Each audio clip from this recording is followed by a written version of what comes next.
अस्सलामुअलैकुम dear students, class 10 की chemistry में आज हम यूनिट 15 इन्वायरमेंटल केमिस्ट्री 2 वाटर में method of removing permanent hardness of water को डिस्कस करेंगे।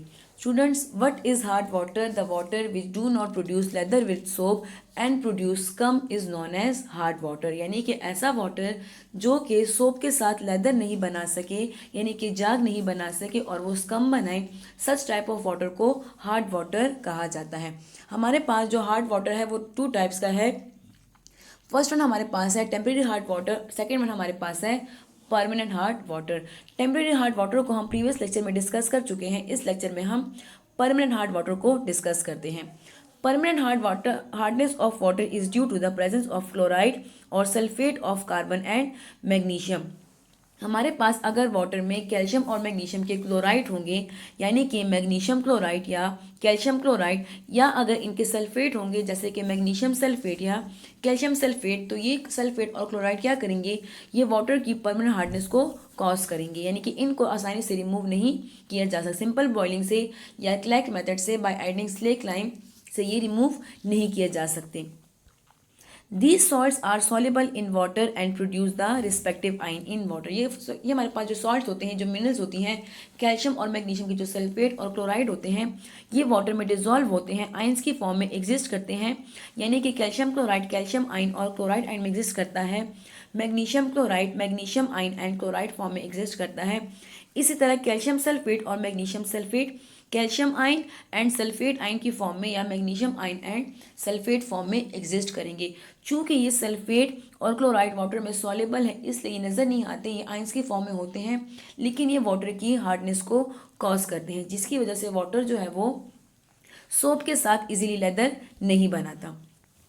अब किस तरीके से हम परमानेंट हार्डनेस ऑफ वाटर को रिमूव कर सकते हैं? टू टाइप्स है हमारे पास, टू मेथड्स है हमारे पास, जिसके जरिए हम परमानेंट हार्डनेस ऑफ वाटर को रिमूव कर सकते हैं। फर्स्ट वन हमारे पास है by using washing soda and second है ion exchange method. Washing soda हमारे पास क्या है, जो सोडियम कार्बोनेट है Na2CO3, ये हमारे पास वॉशिंग सोडा है। वॉशिंग सोडा ऐड करने से क्या होता है, जो वो हार्ड वाटर होता है वो कन्वर्ट हो जाता है सॉफ्ट वाटर में, और पानी जो है वो सोप के साथ इजीली और ज़्यादा से ज़्यादा लेदर बना सकता है। The washing soda removes the permanent hardness of water. The washing soda react with the soluble calcium and magnesium chloride and sulfate and convert them into insoluble calcium and magnesium carbonate respectively। क्या होता है कि जब हम washing soda को Na2CO3 को hard water में, जिसमें कैल्शियम या मैग्नीशियम के क्लोराइड होते हैं या कैल्शियम और मैग्नीशियम के सल्फेट होते हैं, जब इसको हम वाटर में ऐड करते हैं तो क्या होता है, ये तो कन्वर्ट कर देता है इन क्लोराइड को या इन सल्फेट को कैल्शियम कार्बोनेट और मैग्नीशियम कार्बोनेट में। चूंकि कैल्शियम और मैग्नीशियम कार्बोनेट वाटर इनसॉल्युबल है, इस तरह से जो हार्ड वाटर होता है वो कन्वर्ट हो जाता है सॉफ्ट वाटर में। इसके साथ साथ इस मेथड में हमारे पास सोडियम क्लोराइड भी बनता है, जो कि आयंस की फॉर्म में वाटर में डिजोल्व हो जाता है। चूंकि सोडियम क्लोराइड हमारे पास वाटर की हार्डनेस को कॉज नहीं करता, तो अगर इस वाटर में सोडियम क्लोराइड के आयंस मौजूद भी हो तो वाटर की हार्डनेस को कॉज नहीं करेगा, और इसके साथ वाटर जो है वो सॉप जो है वो आसानी के साथ लेदर बना सकता है।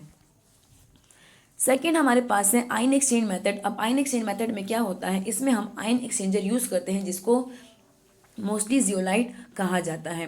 Zeolite is an ion exchanger resign which is an integral part in the water treatment process in both consumer and industrial setting. यानी कि इस वाटर की परमानेंट हार्डनेस को रिमूव करने के लिए मोस्टली इंडस्ट्रियल लेवल पे या फिर कंज्यूमर लेवल पे आयन एक्सचेंज मेथड यूज़ किया जाता है, जिसमें हमारे पास आयन एक्सचेंज रेजिन यानी कि जियोलाइट इस्तेमाल किया जाता है। अब जियोलाइट हमारे पास क्या है, ये एक नेचुरली अकरिंग रेजाइन है जिसका नाम सोडियम एल्यूमिनियम सिलिकेट, यानी कि इसमें हमारे पास सोडियम एल्यूमिनियम और सिलिकेट मौजूद है।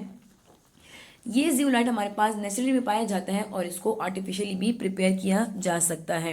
This resin is commonly known as sodium zeolite. When hard water pass through the resin, the sodium ion will go into the solution while the unwanted calcium and magnesium ion take their place in the resin।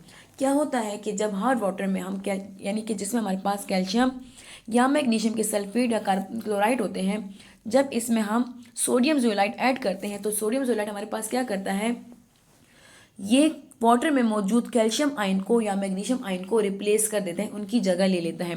तो क्या होगा, calcium sulphate convert हो जाएगा sodium sulphate में और magnesium sulphate convert हो जाएगा sodium sulphate में। इसी तरह ये कैल्शियम और मैग्नीशियम जो है ये रेजिन में इनकी जगह ले लेंगे, तो सोडियम सल्फाइड से बन जाएगा कैल्शियम जियोलाइट और मैग्नीशियम जियोलाइट, जो कि हमारे पास इनसॉल्युबल होते हैं। और इस तरह से जो सॉल्युबल कंपाउंड है कैल्शियम सल्फेट या मैग्नीशियम सल्फेट या इनके जो क्लोराइड होते हैं जो कि सॉल्युबल फॉर्म में होते हैं, ये इनसॉल्युबल फॉर्म में कन्वर्ट हो जाते हैं। और इस तरह से जो हार्ड वाटर है वो कन्वर्ट हो जाता है सॉफ्ट वाटर में। यहाँ पे आप देख सकते हैं डायग्राम में, ये हमारे पास एक आयन एक्सचेंज मेथड है जिसमें हम क्या करते हैं, हार्ड वाटर ऐड किया है जिसमें हमारे पास कैल्शियम और मैग्नीशियम के सल्फेट है। इसी तरह हमने इसमें ऐड किया जियोलाइट, सोडियम जियोलाइट। यहाँ से आप देख आयन एक्सचेंज रेजन इसका नेगेटिव पार्ट है, ये पॉजिटिव पार्ट जो ग्रीन पार्ट नजर आ रहा है आपको, ये वाटर की हार्डनेस को काज करता है, ये कैल्शियम और मैग्नीशियम आयन है, जबकि पॉजिटिव पार्ट जो है ये हमारे पास सोडियम आयन है। अब ये जो आपको नजर है ये येलो और जो व्हाइट पार्ट हमारे पास सोडियम रेजन है, जबकि ये जो है ये वाटर हार्डनेस काज करने वाले एजेंट है।